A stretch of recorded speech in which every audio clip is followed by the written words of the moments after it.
Les enlèvements au Nigeria, ce n'est pas un phénomène nouveau, mais ce que le pays vit actuellement, c'est une crise sans précédent.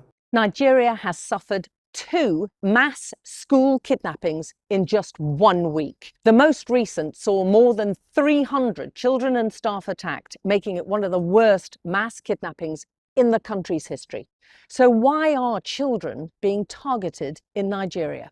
The latest and the largest kidnappings happened at St Mary's Catholic School in Agwara in Niger State in the north central region. 253 students and 12 teachers are still missing.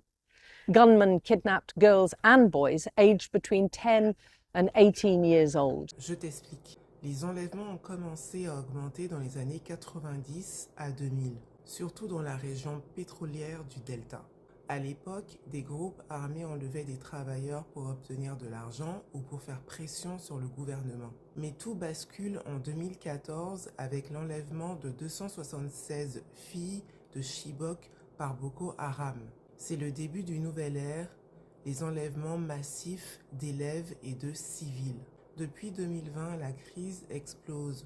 Ce ne sont plus des groupes terroristes. Des bandits et des gangs armés enlèvent pour des rançons. C'est devenu une véritable industrie. Alors, qu'est-ce qui est fait pour lutter contre ça? Depuis les enlèvements massifs de 2014, le Nigeria a lancé la Safe School Initiative pour protéger les écoles. Puis, en 2023, un centre national est créé pour coordonner la sécurité des écoles avec des alertes, des interventions rapides et des lignes d'urgence. Le gouvernement dit renforcer l'armée, multiplier les opérations anti-kidnapping et pousser les États à sécuriser les régions à risque.